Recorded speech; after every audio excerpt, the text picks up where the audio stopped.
Who is this, Josh? Yeah, this is me. I'm having a hard time understanding you. Can you hear me now? Hello? Can they hear me? All right, let's put it up. Can you hear me?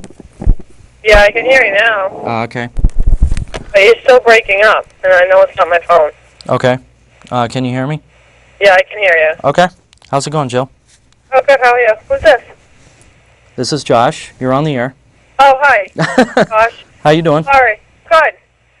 Listen, I have a comment about the body scanners. Yeah. I completely 100% disagree with you. I feel that the body scanners are a safety. It's going to protect not only us, but our children and our children's children. Okay. I don't think you really got your... If you really thought about what you were saying, I really disagree with you. Believe me, I think about what I say. I'm doing the show without a purpose. But I understand that. However, I feel that by saying that the body scanners are not safety, it's protecting us. It's supposed to be protecting us. It's supposed to be. It's our right to be protected, and that's our right to be protected. Wait, say that again. That's our right, is to be protected. And by walking, there's so many people right now that are afraid to fly. By having these scanners there, that's making people feel a lot safer.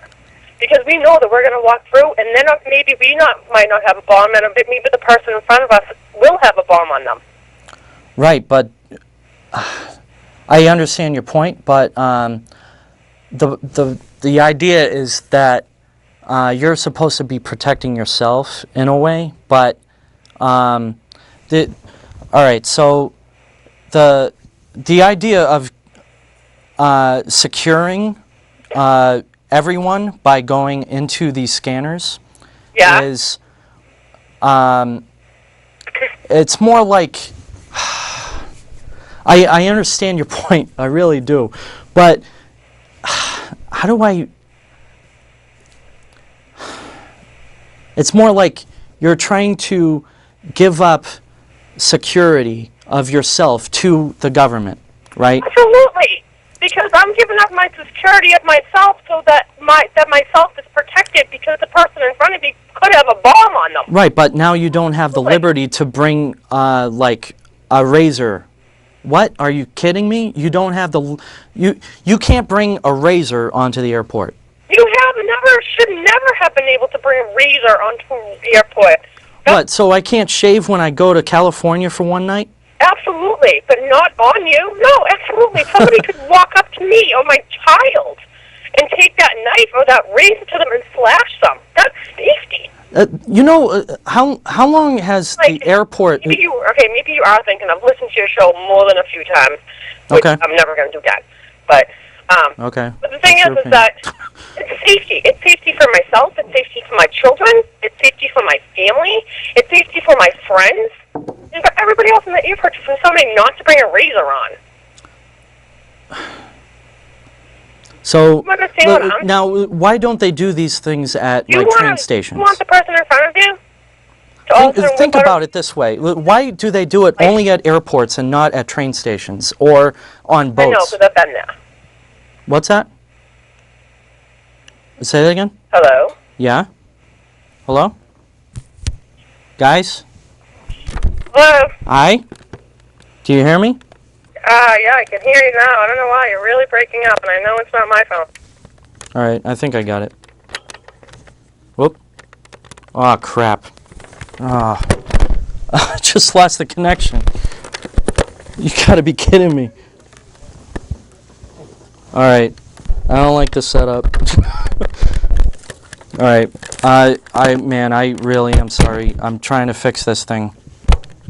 I hope you can call me again. What the heck? All right, anyway.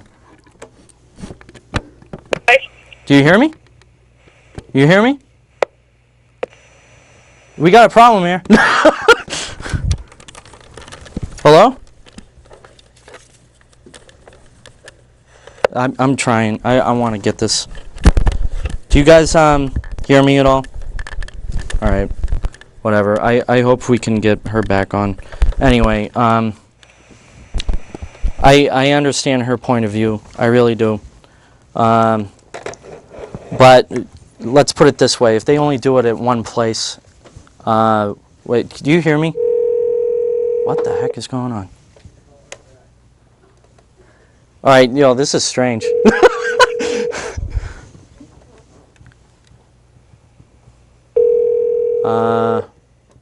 Hello? Okay. Shut up. This is a strange one. All right. Anyway, so Jill's not on line one, unfortunately. I'm really sorry. Man, that would have been awesome. But I do understand her point of view, but that's how government grows, is by inching and inching and inching and inching and inching. And for one thing, it costs more. I mean, that's just a basic, though. That's just something it's off the table. The idea is you're giving up a little bit of your own personal security, your ability to protect yourself so that the government can protect you. Now, what if somehow, let's say, this doesn't happen much at all. It really doesn't. And so let's say a bomb, is at an airport because some guy brought it on into the airport, and it wasn't, somehow it passed through. But that's the whole point. Somehow it passes through. It can happen. People will get around this stuff. Now, if you don't have the ability to protect yourself with a knife or a gun or something to that effect, then you're left stranded. You're there. You have no way of defending yourself except with your own arms and fists.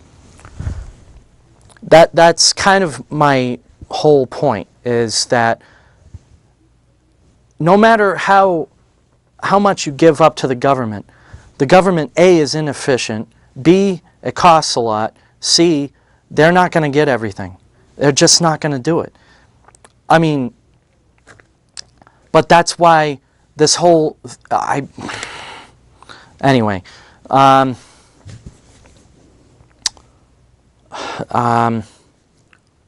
so you're going to be left stranded. If let's say there were no rules at the airport, and you had the ability to bring on a knife. Let's say that happened. Do you really think that anybody would really try to hurt you? Think about it. If everybody had a knife on them, the ability even, some guy that brings on a bomb or the intent to kill, they're going to think twice about it, because they're going to have the knowledge that you may have or you may not have a knife, but you have the ability to have a knife or a gun or whatever to protect yourself. Then they're going to think twice. And that's the whole purpose of the Second Amendment, is the ability to protect yourself. I'm not advocating killing anybody, obviously. I'm advocating your own protection, because you can't protect yourself from everything. You can't protect yourself from everything either. But you have a much better chance of doing so than some, like, 3 guys outside of a plane scanning everybody. Once you're on the plane, nobody has anything to protect themselves except for their fists or their feet or whatever, kicking, punching, normal hand to hand. That's my argument. You have to have the ability to protect your life. You do not have the right to protection. That's not a right. You have the right to your own life, so you have the right to protect yourself, but you do not have the right to protection from by other people. I'm not going to protect you. I'm trying to inform you and make you think a little bit differently. And whether you watch my show or not, that's up to you. But I am trying to put across a different opinion. Um,